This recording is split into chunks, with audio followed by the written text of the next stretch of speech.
Lightning flashed behind the windows of Cauldron Lake Lodge. Tor Anderson laughed and held the steel hammer above his head. Nurse Sinclair was trying to calm him down without success. Tor grinned madly and shouted, "My hammer's up. Here's a friendly poke from Molnir, wench." He brought the hammer down with all his might on Sinclair's head. "We're on a comeback tour, baby."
Oh, great. Another cable car. Just great.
Maud had checked all of Stucky's rental cabins.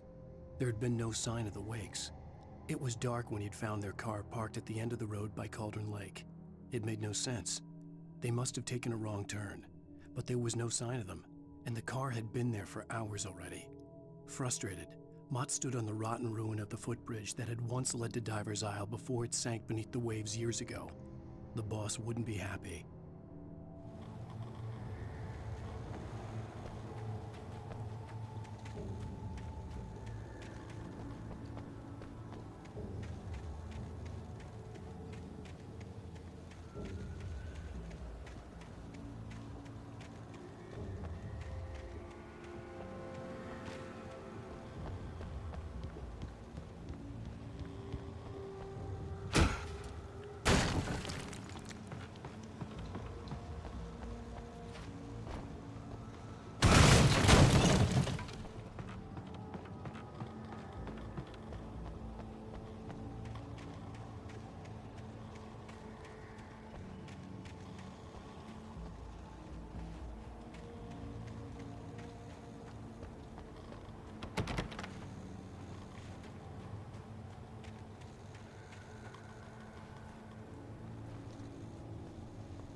I could see Cauldron Lake. I thought I could make out the spot where the island and the cabin had been.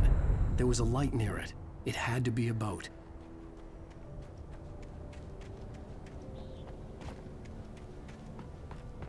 I was close now. I had to get there fast. I dreaded what I would find. I tried to hold on to Alice, but her form melted away. I was losing control. Dr. Hartman stood in her place. I wanted to hit him, but my arms were jelly. He smiled. It was a reassuring smile, and I hated him for it. I had to give you a sedative. Don't fight it. You went through another rough period. Right now, it's very important that you stay calm. We don't want you to have another episode. You're a patient at my clinic. Have been for a while now.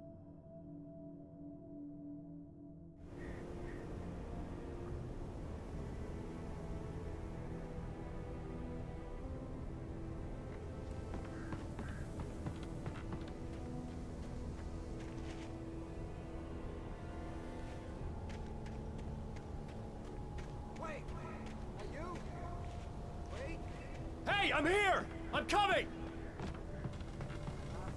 No! Get away! Sorry. Please, it's late. The boss didn't know what he was messing with. I didn't know. I swear, I didn't know. We don't have his wife. We don't know where she is.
On Alan Wake.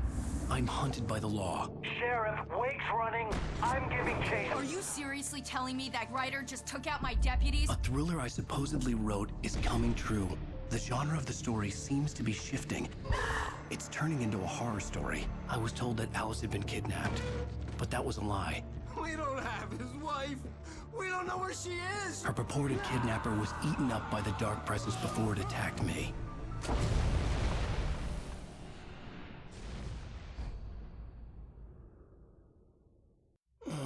Alan, shh, baby. It was just a nightmare. Alice.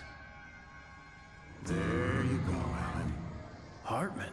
I fell. I had to give you a sedative. Don't fight it. You went through another rough period. What? Right now, it's very important that you stay calm. We don't want you to have another episode. You're a patient at my clinic. Have been for a while now.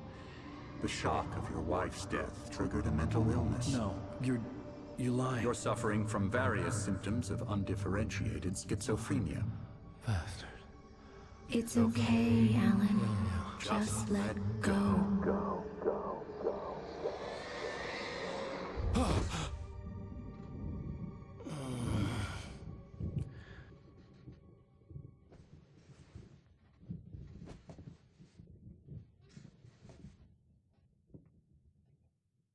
I felt groggy. Whatever Hartman had bumped in me was making me numb. I felt like this was happening to someone else. Someone I was watching on television. I couldn't think. Couldn't focus. The door was locked. I was a prisoner here. There were only empty sheets of paper here. No manuscript pages.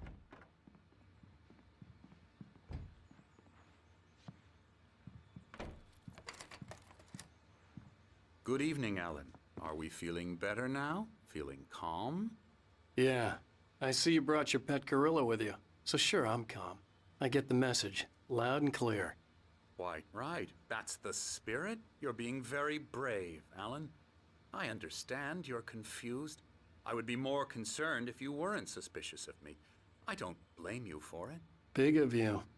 Now, why don't you come with me? We'll reacquaint you with my clinic and go over everything you might have forgotten. Little walk and some fresh air? Yes, it will do you good. This corridor is for patients. Most of them aren't here right now. Jack took them out for a fishing trip, except for the ones who are particularly vulnerable, of course. I encourage creativity as a part of the recovery process here at Cauldron Lake Lodge. I specialize in treating artists. I bet you do. Splendid, Alan. I honestly believe we can get this thing under control if we work together. This way, Alan.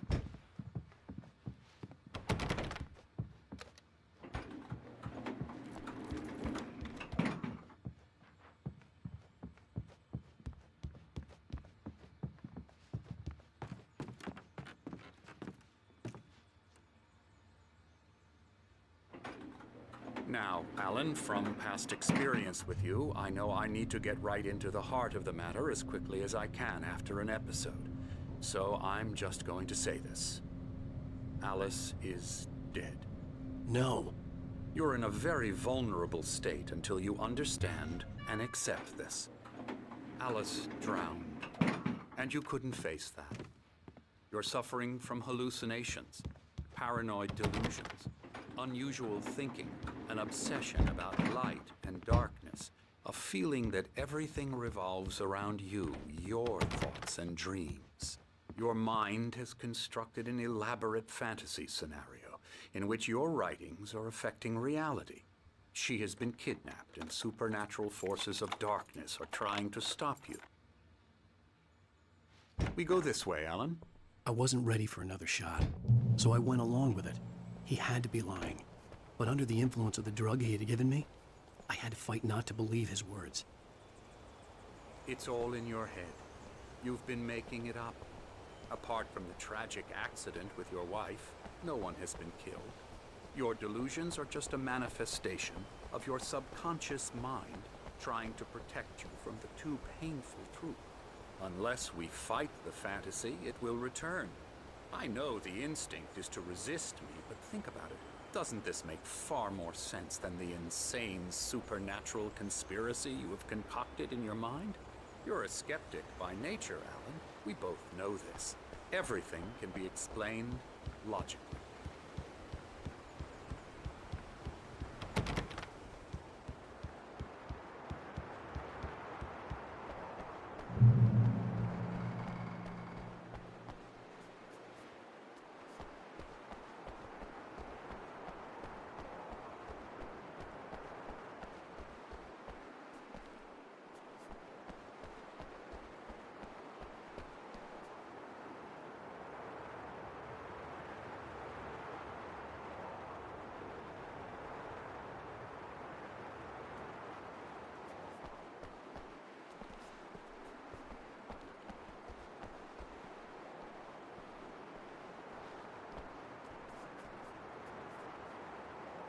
I never get tired of this view.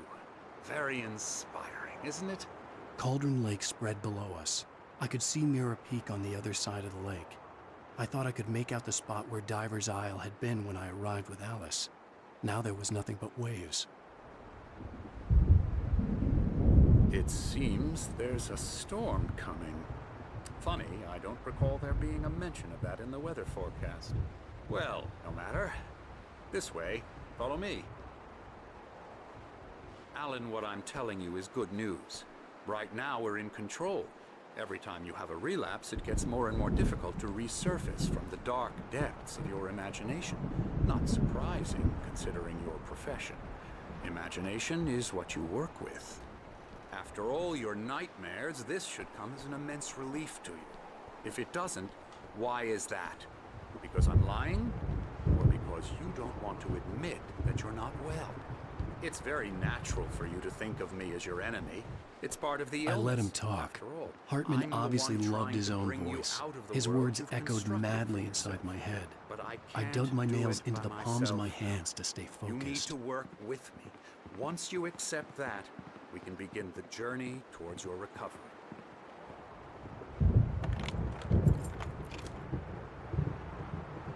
Come along. Let's go inside.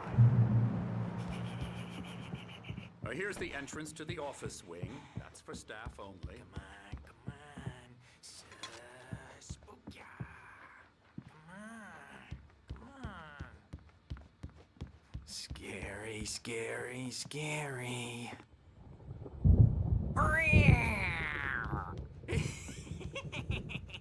Emerson.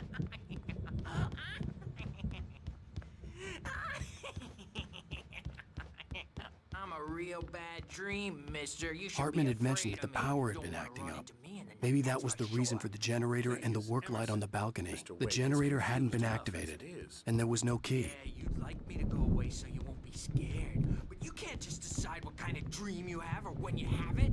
Emerson, Okay. Sorry. Boo.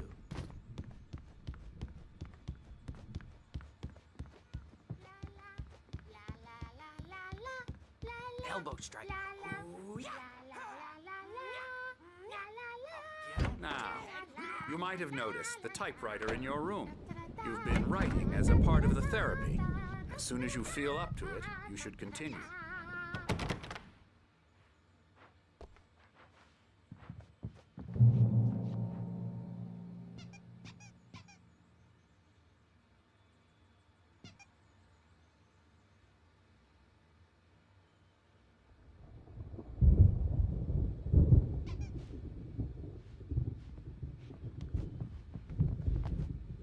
My rheumatism's killing me.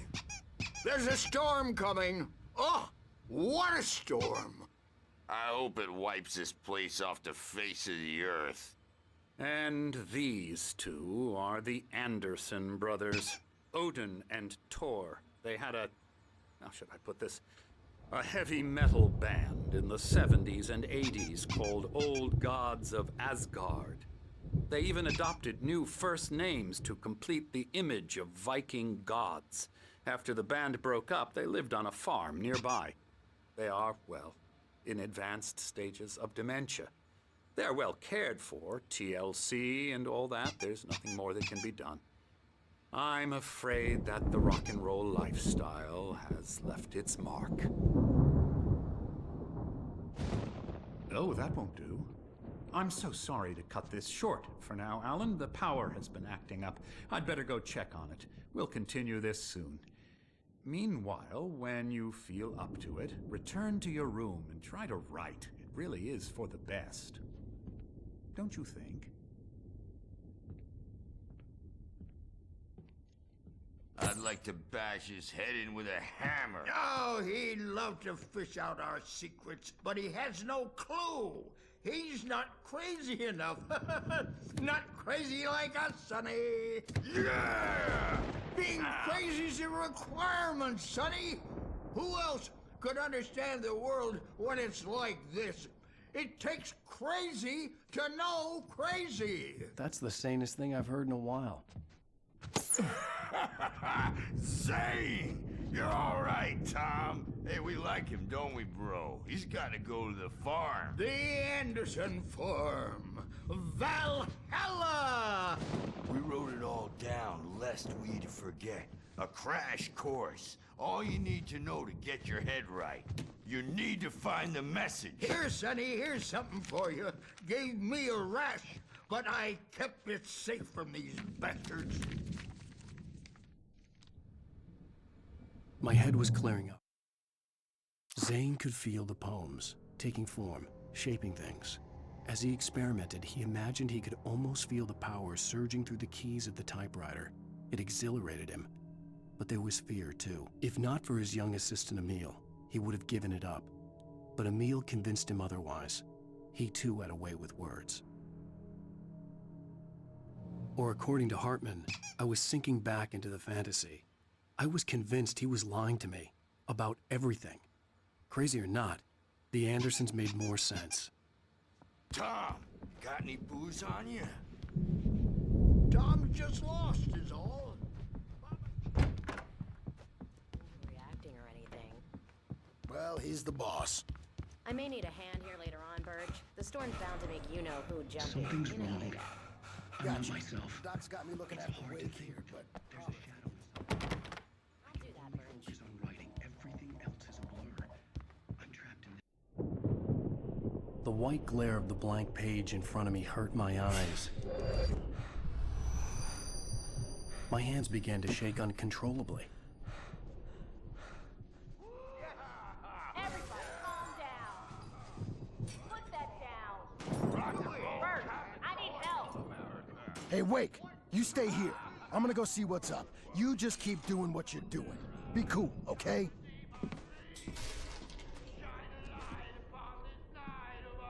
I didn't know what the chaos was all about, but it could be my only chance of getting out of here. Where the hell did he get a damn hand? I don't know. Here's a friendly poke from Mjolnir, wench. Oh, afraid of the crazy brothers, are ya? Hartman kept talking, giving Barry the grand tour, clearly proud of the place. He went on and on about his hunting trophies, and Barry was impressed. But he was here on business.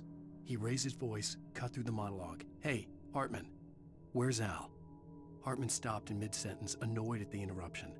He nodded at the hulking orderly standing nearby. The man smiled and clapped a practiced hand on Barry's shoulder. Not so weak now, are we? Well, things are unraveling fast, aren't they? Sinclair looked bad. That wasn't a love tap. The crazy old fart hit her hard. backstage If is she was one of all Hartman's yours, goons, Tom. she had it Seize coming. your I had to get to destiny. Hartman's office. He had taken all my manuscript pages. That's where he'd been keeping them. Come out and face the music, Birch! It's time to pay the piper! Maybe you can come out and meet our will, but don't divert it. The markings on the tape said they were Now, Mrs. recordings Wake, Hartman had made at the sessions with his patients. I saw Alice's name on one of them. For a moment, I couldn't breathe right. Hartman wasn't happy. Mott could see it in his eyes. He quickly lowered his own.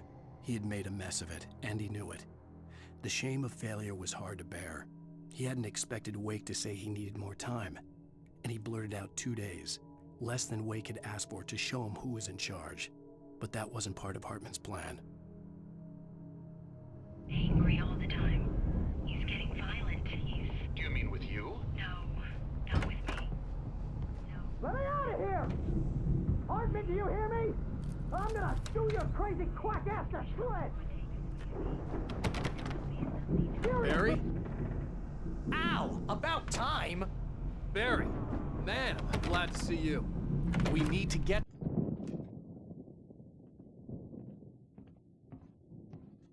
These were all the pages I had on me. And more.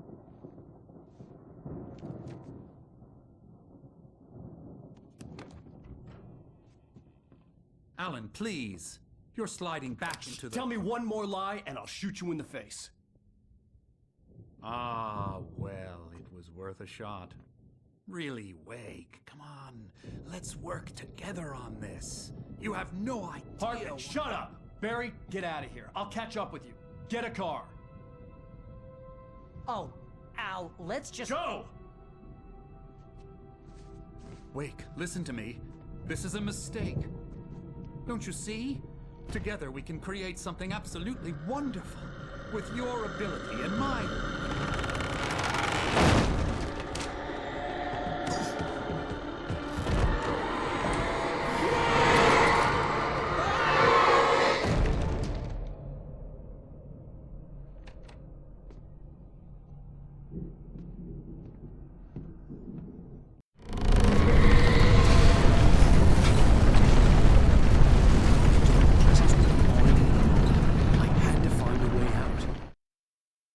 Hartman followed the fall of Alan Wake with his binoculars.